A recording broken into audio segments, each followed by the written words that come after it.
Welcome, everyone, to episode 5 of the Spotlight podcast. Today, we're going to be going into all about themed experiences. And I have my wonderful guest here, Peter Weishar. I hope I said that right. And he will be going ahead and introducing himself and everything that he does. Well, first of all, Sabrina, thank you for having me. So I'm Peter Weishar, and I'm the Director of Themed Experience here at UCF. I'm also a professor here.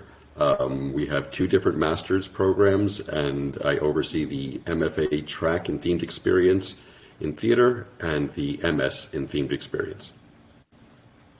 Wonderful.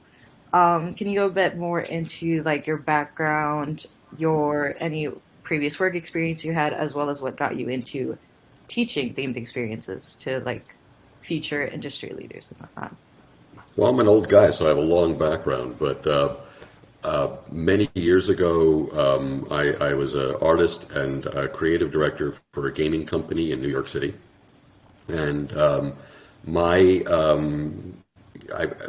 company was hired by the NYU Interactive Telecommunications program to work on a game. And we moved me and my crew into the NYU offices. And I was working with the professors and the chair there, Red Burns. And I realized I'd found a place that I felt much more at home, which was in academia than in the business world. And I wound up starting to teach there as an adjunct, and then was eventually offered a full-time job. I taught computer art and computer animation at NYU for about 10 years.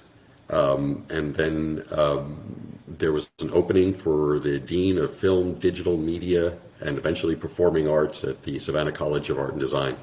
And I think I was one of the few, way back then, I was one of the few people who understood digital media and film, being the digital media guy in a film school. And I moved down there.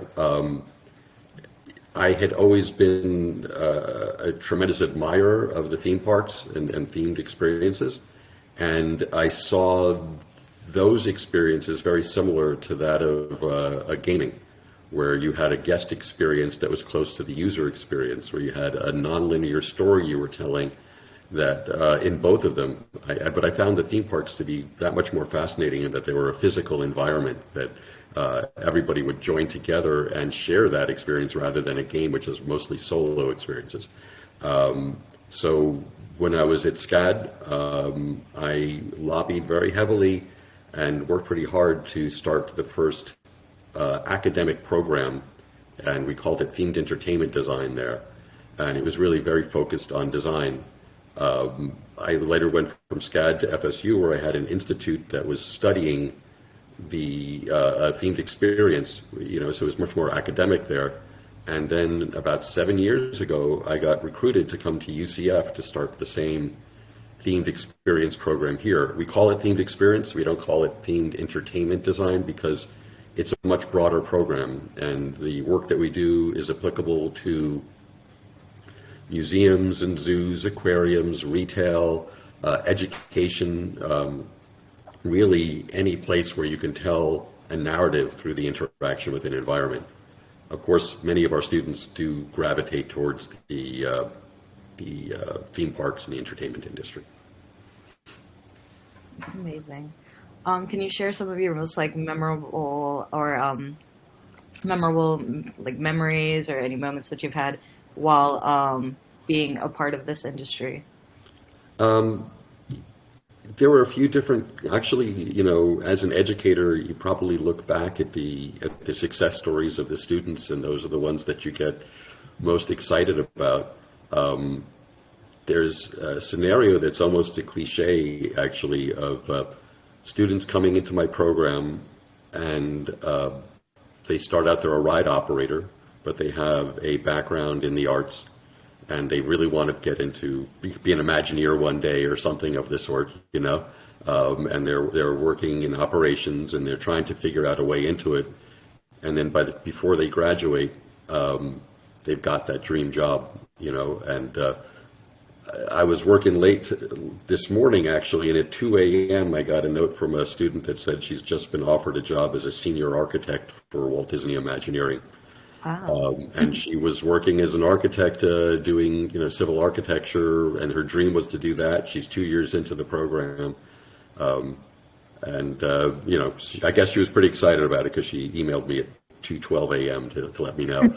But that's that kind of success story that really keeps you going and motivates you to continue to work.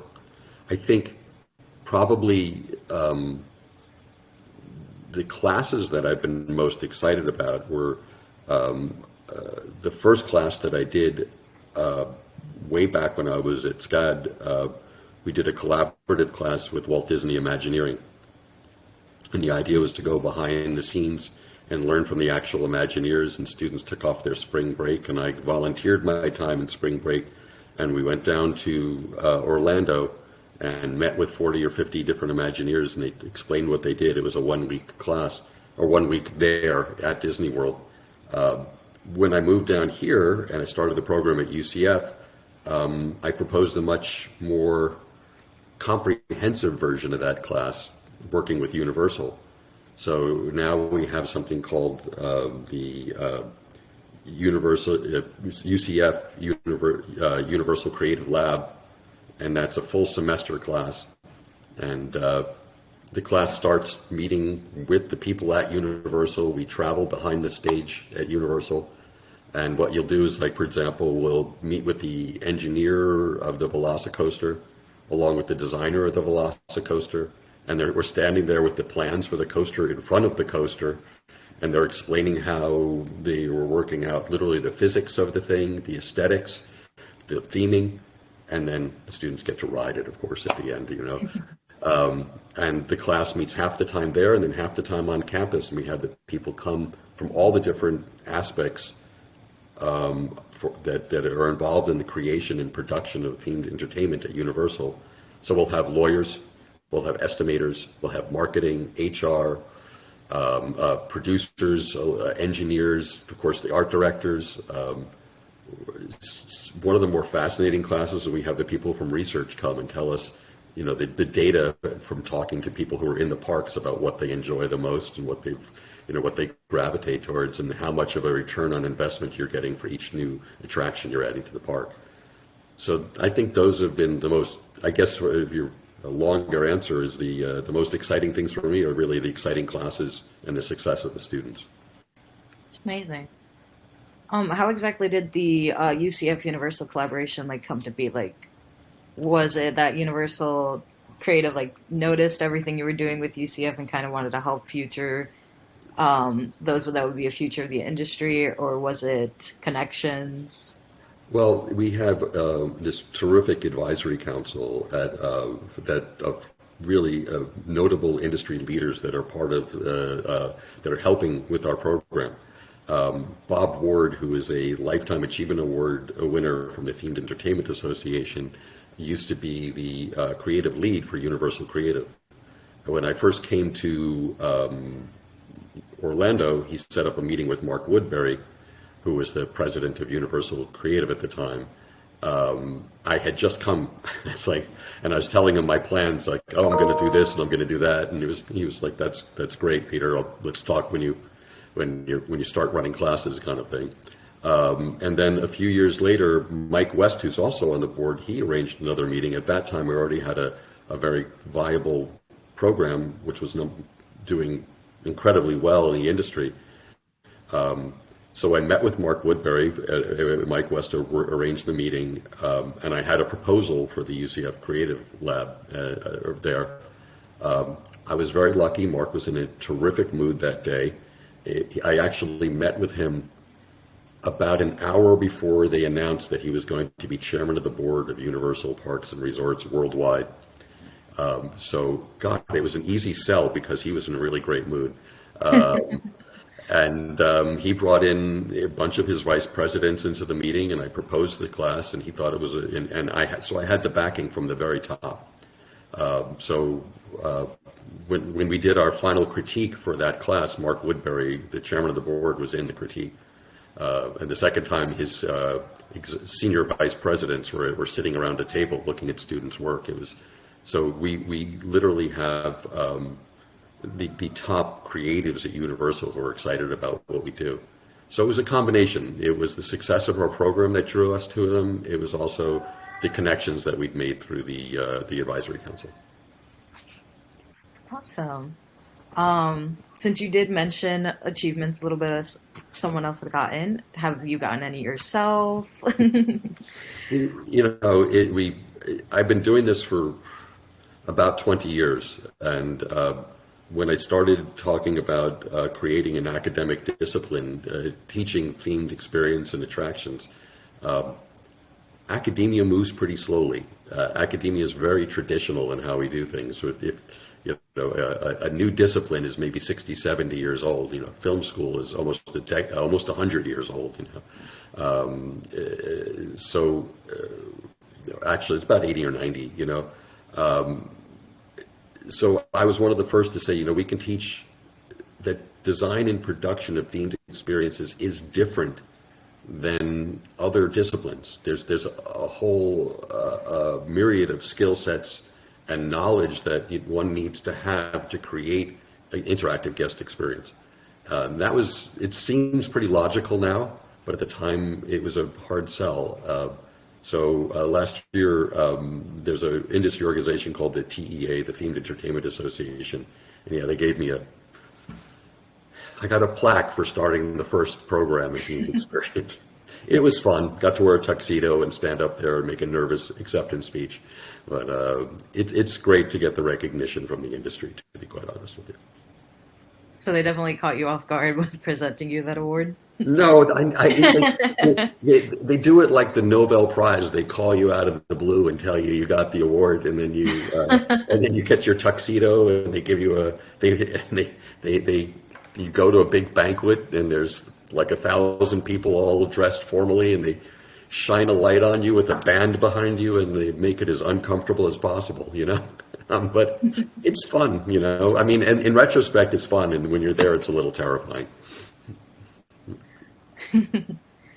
Great experience overall, though, right? Yeah, it's nice because I have tremendous respect for the people in the industry, and when I proposed doing a program, I talked about that these people, there are geniuses out there. There are incredibly talented people who are creating the theme parks. You know, that is people who don't understand. They'll say, "Well, it's a simple story," and I said, "Yeah, it's a very simple story that they're telling in a very sophisticated way," and they are really pioneering a new way of storytelling. And I have such respect for people in the industry that are successful, and actually to be recognized by those people it's a great feeling. It really is, you know. Awesome.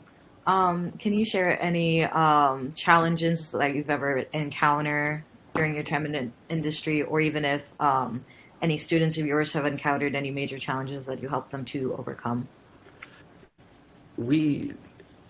In the industry, when we're talking, and it is a huge industry, they just had something called the IAPA Expo, which is the International Association of Amusement Parks and Attractions. And they had about 40,000 people come to Orlando, and they fill the Orange County Convention Center. And it is a huge, diverse industry that ranges all the way from, you know, mom and pop attractions to the major parks like Universal and Disney and avant-garde work like Meow Wolf and whatnot. Within that industry, which is so big and diverse, there's an easy understanding of what we do. And I usually get the response of, well, it's about time there's a program dedicated to this. In academia, it's not as much, you know. So there is always a push in academia to help people understand that there is more to this medium than creating a roller coaster, and that it is a significant academic discipline. So that's always a challenge. It's, you know, but that's I always like to point out, you know, when they started film school was considered superfluous. It was considered just an unnecessary thing. Why study film? You just go and get a camera and whatever, you know. Photography received a lot of pushback when it was an early academic discipline. So, and as I mentioned, I started out doing games when I was teaching digital art, and again, people looked at it as it's a production method, but it's not an artistic form, it's not an art form. So we're facing that a lot in academia, a pushback there. The other thing, and then conversely, you get a lot of departments will look at it and say, well, that's really popular. You know, there's a lot of people gravitating towards the themed experience program at UCF, so we want to do it too. You know, so we'll create our own little themed experience thing. You say, you know, it's a separate discipline. You just can't put the name on it and tell students that you're opening a shop too. So you get the two. It's a really interesting push and pull. Sometimes some people are in academia have a hard time looking at a new discipline, and others would like to kind of jump on the bandwagon, I guess. I've definitely been seeing a lot more during my internship at Hershey Park, where I was a rides lead. I got to meet a lot of other students from a lot of different other universities. And quite a few of them were in themed experience design or theme park design, all sorts of different names where you can tell it's definitely related to themed experiences. But, well, I would say something is that, you know, I believe strongly that, you know, just one institution is not enough to service the industry. And now it's 8 years old already. I and a few colleagues started something called the Themed Experience and Attractions Academic Society. And we have an academic journal, a peer-reviewed journal, and we have a symposium that we do every year. And the purpose of the academic society is to help promote and support all the different programs around the world that are taking up themed experience and attractions. So I do as much as anybody to support the academic discipline all around the country and all around the world. So I actually believe that it's important for there to be a diversity of programs. And it's not just a belief, but it's something I spend a great deal of time working on. So I've consulted formally and informally to help other schools start programs. And, you know, themed experience and attractions is a gigantic industry. We are the largest graduate program in the industry doing design and production by far. We're in Orlando. We're located in the hub of the industry, so we have a fantastic advantage over schools that are, you know, hours away from Orlando, and sometimes, you know, half a country away. But I believe there should be, you know, we should support it as long as it's academically sound, as long as they're teaching what they need to teach. I'm totally in favor of it. So the students you're meeting from other schools, I probably know their professors. We're probably collaborating as colleagues as well. Okay. In your personal opinion, what are some like key elements that you always looked for? Maybe when like students are creating themed experience projects, like what are those key elements that you're looking for where you can see their themed experience can be successful? It's an interesting art form and an interesting way of communication. And what we tell them is it's a themed experience is the interaction with an environment designed to convey a narrative. And when you're dealing with, let's say, theater, there's an actor standing in front and there's an exposition. They're going to tell you the story, right? When you're dealing with a themed experience, you're interacting with that place and you're learning the story as you're interacting. So the best themed experiences have very little exposition in the beginning, and you just understand it through what you see and what you do. And that's the best way to do it. And it sounds, well, maybe it does sound hard, actually. I was going to say it sounds easy. But, you know, if you think about it, I took my students this semester to Winter Summerland mini golf. Have you ever been to that? Oh, I had an opportunity to with an organization, FTPLA, but I'm constantly always busy with work. Yeah, it's But I it's heard it's fantastic and it's pretty great. it's one of my favorite themed experiences. It's miniature golf, and you walk in, and you turn to the left, and it's summertime. It's Summerland, right? And you turn to the right, it's winter, and Santa's on vacation on the left side. He's in California, and it's the 1960s, and you have these little fake Airstream trailers that say Gulfstream, and his elves are with him, and you're putting around, surfboards and sand castles with Santa in a bathing suit, and a top, whatever. And then on the other side is winter, and your campfires and roasting marshmallows and skiing and all these kind of things. And you walk right in, and the first sculpture you see is this giant thing of Santa on a surfboard in a striped striped swimsuit, and a cap and the whole thing, and he's surfing, right? And it's this great, and boom, you got the story right there just from that first sculpture.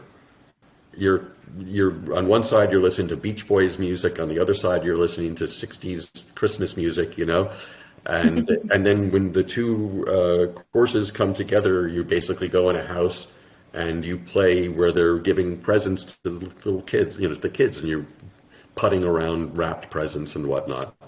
So they're telling you a whole story there, and you're getting it from the first second. When you walk down the path to go in there are reindeer hoofs that are marks that are in the cement, so you can see the reindeer have been there, and they're kind of gather all around, and there's Santa's sled filled with toys. You get your putter, and there he is surfing. That's a great communication. That's a great way of telling that story right off the bat, and it's absolutely charming. When I show my students that, I said, we're not giving the history of Christmas there, we're not conveying all of that, but we're becoming immersed in that experience and that story and that kind of charm, and we're having a lot of fun with it. And there's a lot of consistency to what we're seeing. So that's kind of a great example of what we do, I think. It sounds amazing. I feel like I have to go there now. Good. I'm Check it glad out I've myself. described it well then. Um, what would you say be the best approach to creating immersive and engaging experiences for just like different target audiences? So if you want to like choose a target audience, say what would be the best way to. It's interesting because, as I mentioned, I started out doing digital media in a film school, and we talk about story. And when somebody says this movie is great for everybody, 8 to 80, no, it's not. Nothing can be entirely universal in how it appeals to a guest. So you really do need to think about who am I aiming this at, and be consistent in that. So the important thing is to understand the story and the background. What I tell my students is it's a research-based decision. So understand your story well, understand the time period pretty well. What I just described to you is, it's 60s and it's Santa Claus. So there's going to be no technology from the 90s or from the 2000s that is in that experience. Know the time period, understand the place, do all the background research, and let that come through with the interaction. So it's all about evidence-based decision making when I'm talking to my students, and thinking it through. And there's a lot of different factors, of course, when you're talking about an ideal guest experience and audience. A small child has a certain amount of time they're going to have with this before they get bored, right? They're not going to want to know the detailed backstory. Maybe a teenager would be a little more interested in it. Maybe an adult might be interested, but so you have to think about who's this for, and if I successfully do something that works well for a certain age group, let's say I do something that works for children, a small child, the parents are going to be engaged as well.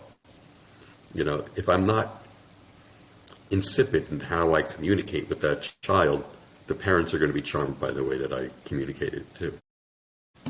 Okay, I was like you mentioning how like kids don't have that long attention span when they're little. It was kind of immediately my mind went, oh, to Seuss Landing, where they still like are very themed with all the different Dr. Seuss stories, or like the one fish, two fish ride, where it's just little fishes going around in circles, or even Cat in the Hat, like the dark ride that just is literally straight up the story from the book, just being shown in a little bit of a different way. But it's still Yeah, basically like the story going piece by piece, almost like you're flipping through the pages. it's the example is interesting. I was at a, uh, a meeting with the board of trustees actually, and I was asked to describe a themed experience to them.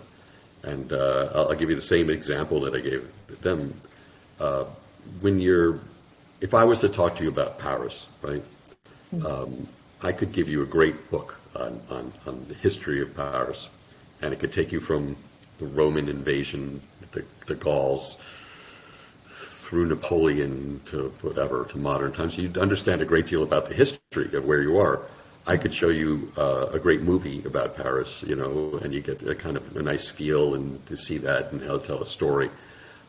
Or I can take you to a small hotel on the left bank, and you could wander out of that hotel and find a boulangerie and buy yourself some French bread or whatever, a baguette, and then find a cafe and sit down and have a conversation with a native Parisian who's erudite and speak for an hour or so about nothing, you know, and just enjoy the time there. The third is a themed experience, is experiencing the city as it is. I don't get the sense of history that I would get with the book, right? I'm not going to understand what Napoleon did to organize the city in that way. I'm not going to get that same overview I'm getting in a film, but I'm going to have a visceral, emotional connection to the place that is far more impactful than reading a book. So a themed experience is a form of communication that I feel can be much more significant than a collection of facts. And it's not a substitute for the collection of facts. It's not a substitute for the book or the film. But I think it really can add to that. So when you're going and you're going on into the wizarding world of Harry Potter, right? You feel that connection to the book. You feel like you're there, you know? You understand you're not. You're looking around there. Not everybody's a wizard. You know you're not. You know you're not in Hogsmeade. But there's a connection to that literature and to that fantasy and to that world. And it's a feeling you're going to get afterward that is very different from having seen the film. Again, just like hearing it makes me think of like the wands that they have for sale that can kind of give you that experience. It's like, even though it's like everybody around you kind of knows, yeah, this is not what we actually are. It's like little things like that where they have the wands and the incredible tech that they use, being able to like cast spells on your own. It's like you feel like you are, and It, then like the robes and being able to wear them. People come, and the beauty of the wands. I mean, I do a lecture on that. It's a magnificent experience. The retail experience. People go and they watch other people buy a wand at Oleander's. You know, if you think about it, you're going to watch somebody buy something, but they're recreating a scene from the film. You know, as the wand chooses them and the whole thing. Or you can just buy a wand too, and then you get to interact with the environment through this object, and then you have the talisman to take home and to remember the experience. So people want to have that physical object to take home as part of what they did, what they experienced, and that's the importance of retail in a lot of themed experiences. We always have this cliche of exit through the gift shop, and some people will look at that and say, snarky and sarcastically say, oh, they're just trying to sell you something. But the gift shop wouldn't be there if people didn't want to buy something and didn't want to take something home. And it's there because we have a kind of an emotional need to have this piece of a physical object to take with us as a memory. That completely reminds me of my product development in theme park and attractions class with Bill Zanetti. I'm sure you know him, right? Bill's a friend. Yeah, yeah, sure. Yeah, because we did a group project that was throughout the semester where we created our own dark ride that would replace like a current dark ride that's not doing so well right now. It doesn't have like high wait times, things like that, isn't reaching the capacity that it used to. And he did kind of make it a requirement of like make sure your ride has a gift shop because it's like that exit to the gift shop saying. It's an important part of it, and you know, and that's the thing. People cynically look at it as a callous retail move, and yeah, of course, there's additional profit to selling you something, but if it wasn't there, there'd be a lot of guests that would be disappointed.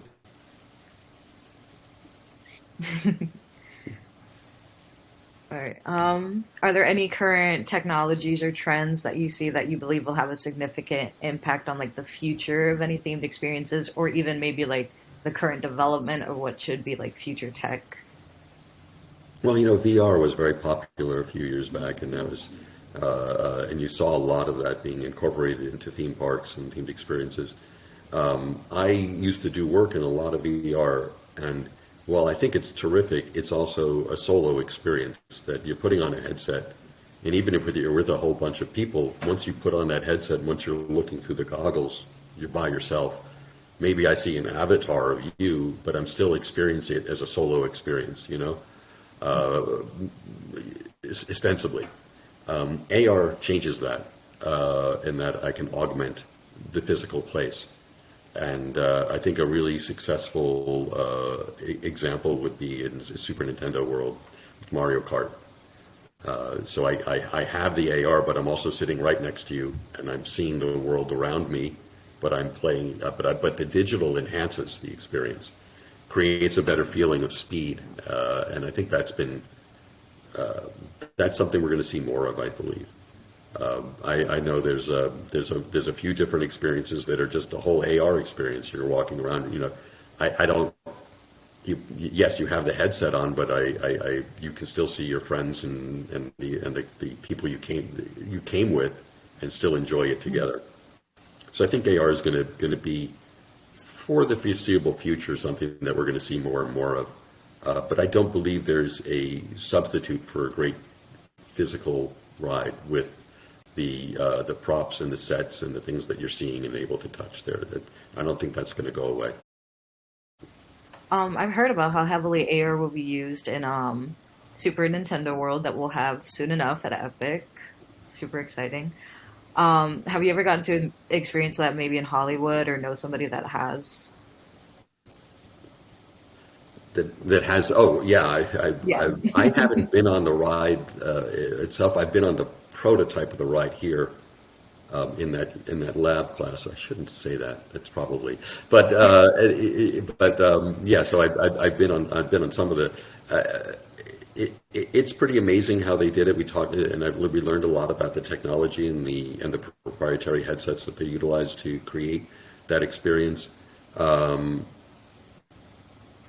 But I would also, I see a lot of that coming through. I think it's a novelty right now, and it's exciting to have that.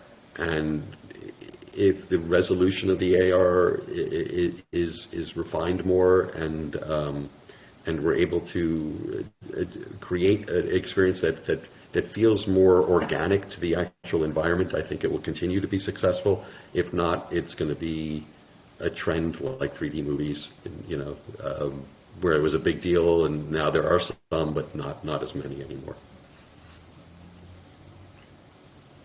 Okay.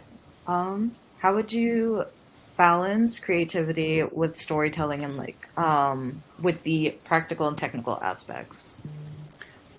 We do it differently when we teach themed experience in our program, in that most academics would say, let's do a class in production and technical, then we'll do a class in creative, because they're separate. But when we do a class and we teach design, we're also teaching the technical as well. So the students, if they design something in our master's program, let's say they're designing a kiosk or a food truck or a cart, they're also pricing that. If they're doing a food truck, they're figuring out how much the truck costs. They're working out the space. They're figuring out how many people an hour do I need to serve, and what price do I need to charge for the stuff that I'm making to make my money back. You know, so they're doing a cost analysis. They're doing estimated guest throughput. They're figuring out where would I need to locate this thing, how big is it, how much is it going to cost to do. I believe very strongly from my industry experience that a designer needs to have parameters for their design and needs to understand what the budget is.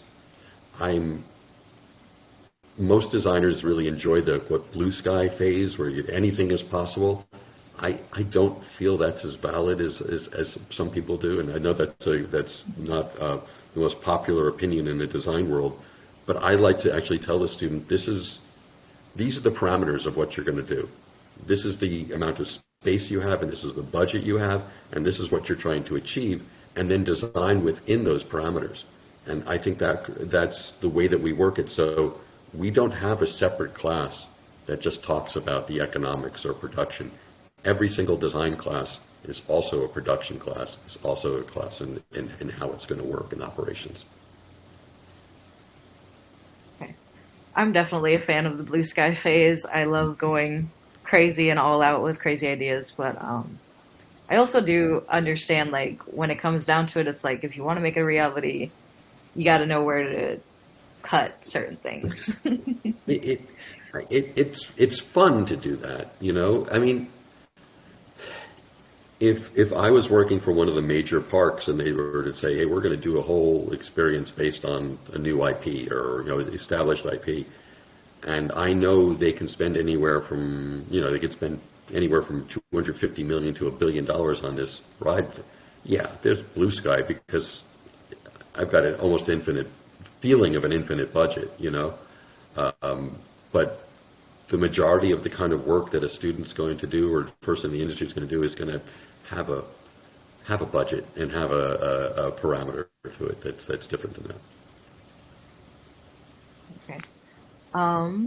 How do you personally stay up to date with industry developments, and like what are the best ways that you would suggest to any of your students to like keep up with any of those developments? Well, I mentioned the Themed Entertainment Association. They have a lot of events here in Orlando, and I'm constantly going to that. They open a new ride. There's usually a TEA event around that. They have a 2 or 3 conferences a year. I try to go to at least one of those to see the latest. I also go as a guest to anything that's new, you know. So you know, I like, you know, the Disney always had Marty Sklar, when he wrote, who was the president of Imagineering, wrote Disney's 10 Commandments says, walk in your guest's shoes. So it's important to just to go to the different rides and the different attractions and experience it for yourself, not just talk to the creators and the people who've made it, but actually be there. So I'm always, you know, I'm at the theme parks a lot. I'm going to different experiences a lot. I'm going to conferences. I'm reading about it all the time. But it's difficult to stay on top of things, but it's also fascinating to learn about you know, what the next thing coming out is. Personally for you, like how do you kind of split that mindset between like what a guest would see versus how you see things professionally being in the industry? Because I've definitely seen that where it's like those are like those that are part of the industry and pretty deep into the industry, when they hear sometimes a guest is like, oh, this ride is fantastic, that professional is like, well, I see this and this and this that can be better, and so they don't think it's as fantastic. But how can, like, you yourself, how do you feel you can split that mindset where then you can see it from somebody who does not know all the details that go into it? It's hard. I will, as a person I've written 3 books, and you know, there's a cliche of the author getting that book in the mail and opening it up and then popping champagne and whatnot. It's not what you do at all. You open it right up and you flip through the pages and to see if there are any typos, and then when you find them, you go, oh my God, you know, there's a typo on page 70. Everyone's gonna think I don't know how to spell or something like that, and all you see are the mistakes, you know. And it takes a while to actually start to appreciate it when you see others appreciating the work and enjoying it. When you talk to a lot of creators, their true the true joy they get is watching the guests experience what they've created and just have a great time with it. So you have to be able to step back and say, look, the guest doesn't notice that something was value engineered, which is cut out of my original design. They're just having a great time. They just enjoy what they're doing. They're having a meaningful experience. And that's a hard thing to do. But when you do see work that you've worked on your own, yeah, you're too close to it. It's hard to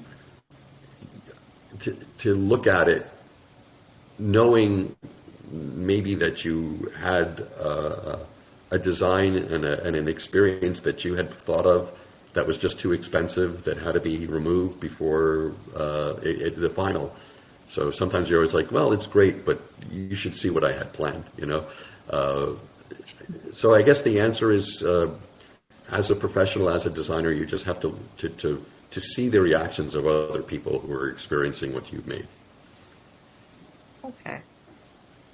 I pretty much feel like that wraps up everything that I wanted to cover to help any viewers or listeners out there all about themed experiences. Do you have any like words of wisdom you want to share with them? Not No, to put you on the spot there like that.